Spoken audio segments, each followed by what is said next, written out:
तिथंच बसले पुन्हा गेलेच. जसं आपला गळा बसायला लागले थंडीच्या कारणानं, तसं दत्त महाराज बसले पुन्हा गेले नाही. एकदा आसन टाकून तिथं बसले.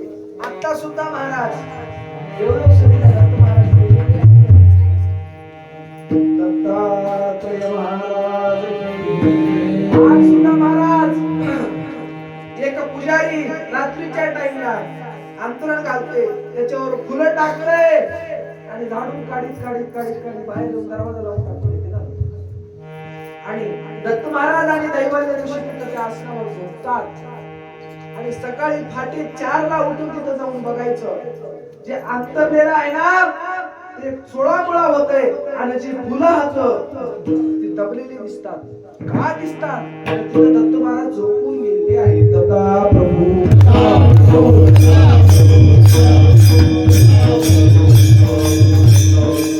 सत्य महाराज कलियुगातलं अशी भक्ती. आणि भक्ती करत असताना महाराज भक्ती विकार काढून टाकून करावी लागते. बऱ्याच जणांना राग येतो परमार्थामध्ये. राग आपल्या इकडे म्हणतात की करशील राग राग भीक माग. राग करायचं आणि जर्मनची टोपी घेऊन रस्त्याला बसायचं. राग ज्यानं केला त्यानं भीकच मागलाय. काम क्रोध लोभ घेऊन या संगे परमार्थाशी घेतोची मूर्ख.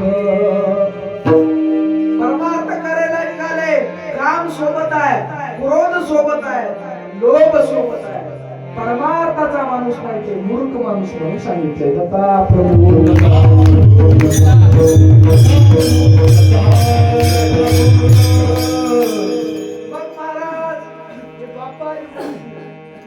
आता कलियुगामध्ये कोण आले? बाळगुरु महाराज आले. शहादताचा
अवतार सखा माझा बाळगिर. शहादत्ताचे अवतार बाळगुरु महाराज कलियुगामध्ये जन्माला. कलियुगी अवतरले शहादत्त. चक्रधराशी उपदेश देऊन दाखवला निज पंथ. महाराज सांगतात कलियुगामध्ये शहादत्त नावाचा अवतार आला, पण ते कोण होत? अन्नदाते बाळगुरु महाराज. महाराज चालू असलेला अखंड भव्य दिव्य दत्तनाम सप्ताह दरवर्षी प्रमाणे याही वर्षी खूप थाटानं खूप माटानं अवधूत गिरिजी महाराज यांच्या अथक परिश्रमातून यांच्या प्रयत्नातून संपूर्ण गावकऱ्यांच्या परिश्रमातून आणि अवधूत गिरिजी महाराज यांच्या आशीर्वादानं चालू असलेला अखंड दत्तनाम सप्ताह महाराज आमचं यंदाचं 3रं वर्ष आहे. पहिल्याही वर्षी आम्ही आल्या. किती वर्ष झालं महाराज आपला सप्ताह चालू आहे?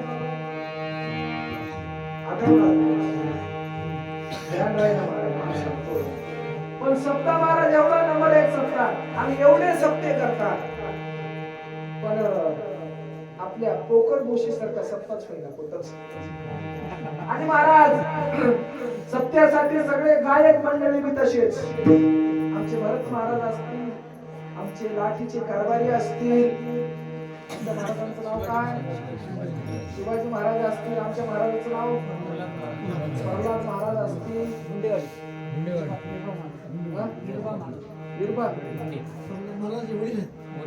बरोबर. यांची वडील आहेत काय आपले इरफान पाटील?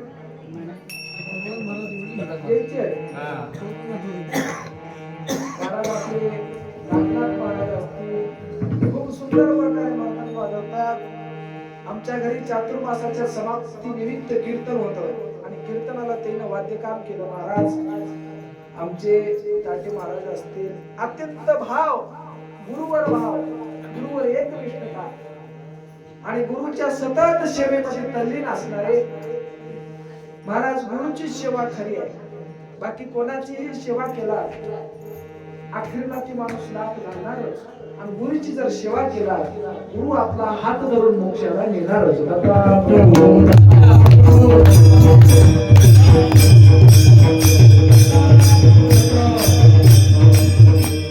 गुरुची सेवा महत्वाची आहे महाराज.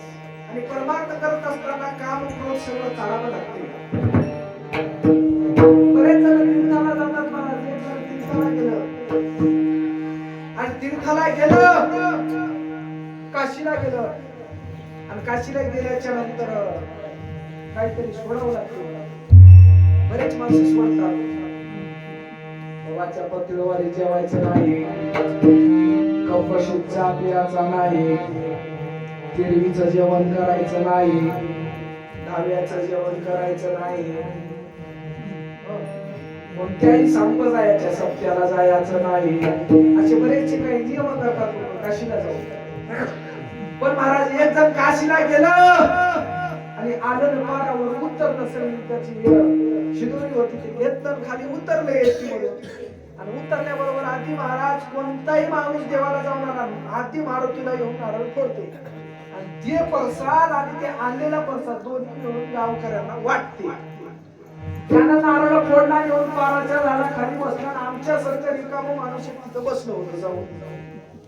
आणि ते बसलं आणि त्या गाववाल्याला जे जाऊन आलं त्याला विचारायला सुरुवात केली, कुठे गेलते हो? काही ना हो, काशीला जाऊन आलो. बरोबर. आणि काशीला गेल्यावर काहीतरी सोडावं लागते की मला? काही नाही महाराज, राग सोडला. बरोबर, चांगलं काम केलं हो तुम्ही. शहाड विकारामधला एक विकार सोडून आले, लई नंबर एक काम केलं मला. बरं झालं म्हणला महाराज. 10-5 मिनिटांनी यानं देवाला वडाला प्रदक्षिणा घाल, याला प्रदक्षिणा घाल, मारुतीला प्रदक्षिणा घाल घातला. अजून येऊन तिथं पारावर बसला.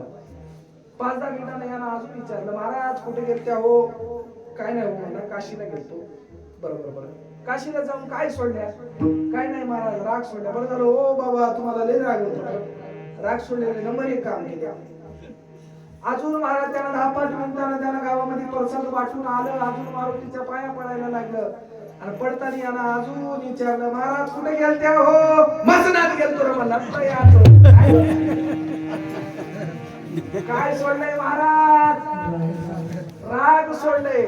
आणि राग तर कुठल्याच प्रकारचं गेलेले नाही. तीर्थाशी गेले काय खुन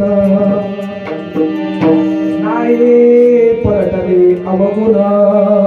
तीर्थाला जाऊन आलं मात्र अंगातले विकारच तशी ठेवले, पण त्याचं परमार्थ साक्षी सोडलं.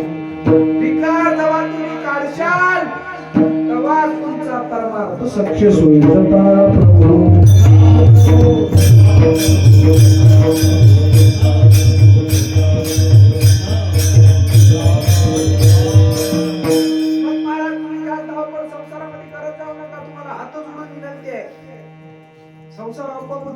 प्रभू सुरुवातीपासून सांगायला लागलो, जेवढं तुमच्या प्रारब्धामध्ये आहे, जेवढं तुमच्या संचितामध्ये आहे, तुमच्या सोप्या भाषेत सांगायचं झालं, जेवढं तुमच्या नशिबामध्ये आहे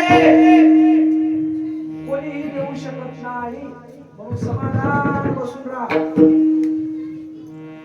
नशीब.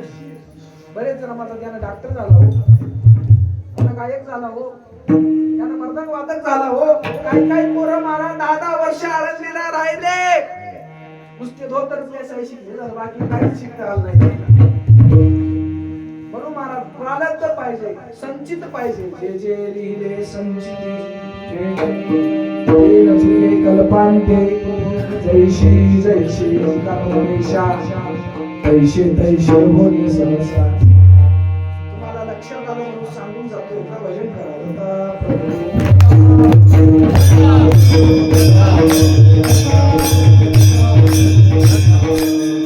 आपल्या कोकर गोष्टीचे दोन माणसं काय केले, बाजाराला गेले. बाजाराला गेले आणि गेल्याच्या नंतर बाजार वगैरे सर्व झालं आणि एक दुसऱ्याला म्हणतंय भूक लागली रे. कारण मला पैसे वगैरे तर तेवढे काही नाही, थोडेफार पैसे हात, आपण कोणतं तरी हॉटेल बघू, त्याच्यामध्ये जाऊन बसून थोडंफार आपल्याला अन्न खाता येते. महाराज ती बाजार वगैरे गेले, एक हॉटेल दिसलं त्याला, हॉटेल मध्ये गेले आणि गेल्याच्या नंतर तिथं दोन दरवाजे लागले महाराज. एक लागलं व्हेजचं आणि दुसरं लागलं नॉन व्हेजचं. त्याने म्हणले व्हेज खायसारखेच पैसे आता, नॉन व्हेज खायसारखे पैसे नाही. व्हेजचा दरवाजा धरून ते मध्ये गेले आणि गेल्याच्या नंतर महाराज व्हेज मध्ये दोन पदार्थ, एक झुणका भाकर आणि एक मिष्टान्नाचा दरवाजा लागला.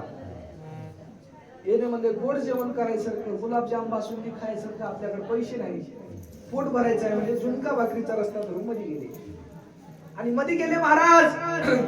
तिथं गेल्याच्या नंतर अजून दोन दरवाजे लागले. एक लागलं एसी आणि दुसरं लागलं नॉन एसी. गेले म्हणजे बक्कळ थंडी आहे रे बापू, आधी तिथं गाठून गेल्या म्हणजे कीर्तनाला उभा टाकून आणि आपल्याकडे एसीत बसायसारखं पैसा नाही, नॉन एसीचा रस्ता धरून मध्ये गेले आणि मध्ये गेले महाराज. गेल्याच्या नंतर अजून दोन दरवाजे लागले. एक लागलं नगदी आणि एक लागलं उधारी. त्यानं म्हणले कलियुग होय, म्हणजे कोण देऊन घेऊन गेले. त्यानं मात्र विचारच केला महाराज. उधारीचा रस्ता धरून गेले महाराज. इकडून घुसले आणि इकडूनच निघाले झालं. अरे बापरे, मध्ये काय हॉटेलवाला शान निघालं रे. आणि महाराज निघाल्या बरोबर एक बोर्ड अजून दिसला त्याला, या राम राम, खा बसा राम राम, तुम्ही खायचं ते खा आणि तुमचं बिल तुमचा नातू देईल म्हणजे. बरोबर ये बरं आहे म्हणजे. आपलं अजून लग्न व्हायचे, आपण त्याचे पोरायचे पोर पकडला आमचा आहे म्हणजे, घरानं जाऊन खाऊ. ती गेले महाराज. दोघंही गेल्यानं 700-800 रुपयाचं बिल केले आणि बाहेर जाऊ लागले. बाहेर जाऊ लागताना त्या मालकानं घंटीच वाजली. पैसे पैसे म्हणले की दोघंही त्याच्या अंगावर लावायला लागले. मूर्खा, माहित नाही नातूकडून घ्यायची परत आहे म्हणजे. होय हे बरोबर होय, पण हे तुमची बिल नव्हा, हे तुमच्या आज्याची बिल होय म्हणजे तुम्हालाच द्यावं लागेल. म्हणून महाराज संचित कोणाला चुकलेलं त्यानं बक्कळ म्हणू लागले, पैसे देण्याशी खाऊत रे बाबा. पण 700-800 रुपये बसली की डोक्यावर. तसं महाराज जे जे संचित म्हणून तुम्ही कशाची चिंता करू नका, फक्त त्या गुरु महाराजांची भेट घेण्याची चिंता करा. ते दत्त महाराज वाटच बघायला लागले. वाट पाहे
भेटण्यासाठी तुझ्या चरणामध्ये महाराज सांगतात, वाट पाहे शुद्ध लक्षणीचा धरोनिया भाव जावे वेगे. महाराज म्हणतात, दत्त महाराज वाटच बघायला लागले तेव्हा येते की माझा भक्त म्हणून. फक्त आपण जायनाच जावं लागतंय. पण कसं जावं लागते? अंतःकरणामध्ये भाव ठेवून जावं लागते. तुकडोजी महाराजांचं भजन आहे, भावतीत देव आयशी संतांची वाणी. आचरण वाचून पाहिलं का कोणी, देव बाजारचा भाजीपाला नाही रे, देवाशाने पावत नाही. महाराज भावतीत देव, फक्त देवाला भाव पाहिजे. भाव अशी तळमळ झाली पाहिजे दत्त महाराजाला भेटण्यासाठी. गुरुदेव तुम्हाला भेटाया जीव तळमळ तो किती सांगू. गुरुदेव तुम्हाला भेटाया जीव तळमळ तो किती सांगू. घनगोताशे पैशाचे नच भाऊ बिरादार कोणाचे, या सर्व उपादे थोडा या जीवा तळमळतो किती सांगूया. प्रभू देव तुम्हाला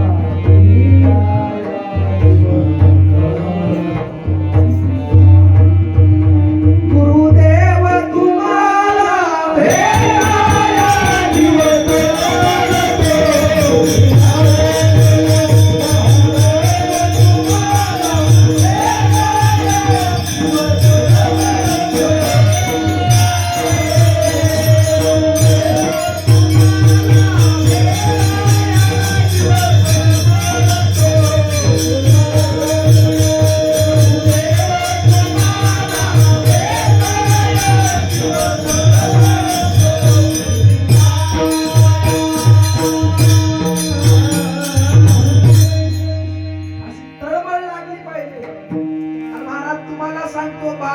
पाटलांच्या बाळगीर महाराजांच्या तोडीचं एकही भजन नाही.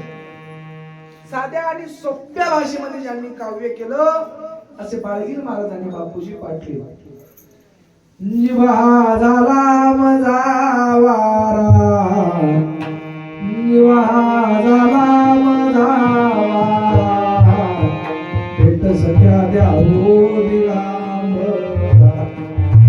तुझी माझी पूर्वीची संगत, आवी देणे केला मजरात, भुरोणी गेलो या संसारा, भुरोणी गेलो या संसारा, भेट सख्या द्यावो. महाराज अधिकारी पुरुषांचं बोलणंच वेगळं असतं. सोप्या आणि साध्या भाषेमध्ये ज्यांनी काव्य केलं. आणि महाराज आपले अवधूत गिरीजी महाराज जे काही कार्य करतात त्या कार्यानुसार मला तर वाटते त्याला सुद्धा दत्त महाराजांचा अवतारच म्हणावं लागेल. दररोज कार्यक्रम, दररोज 3 दिन महापूजा, एक साधं कीर्तन करून जातो म्हणलं तर गळा बसून चाललंय.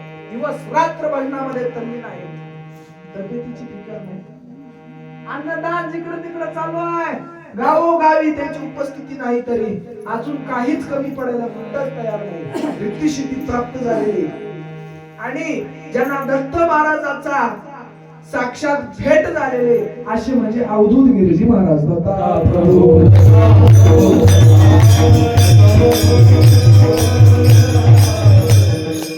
आणि महाराज त्याचं आमचं भेटीचं योग अजून आलेलं नाही. बऱ्याच ठिकाणी महाराज आम्ही त्याच्या सत्यामध्ये जातात. सावळेश्वरला गेल्या, चिखलीला गेल्या, बऱ्याच ठिकाणी कंधार लोहा तालुक्यामध्ये गेल्या, मात्र बापूचं काही दर्शन झालेलं नाही. आणि त्याचं दर्शन घेण्यासाठी आता वेळच काढावी लागते. काय की योगा योग पाहिजे. कोण पुण्य कोणाला भेटी महाराज साधूच दर्शन भेटण्यासाठी भाग्यच पाहिजे. भाग्याशिवाय कोणतंही दर्शन नाही. भाग्या वाचून कैसे घडेल दर्शन. भाग्य पाहिजे महाराज. आणि याही वर्षी खूप थाटानं सप्ताह आणि बाळगीर महाराज शेवटच्या चरणामध्ये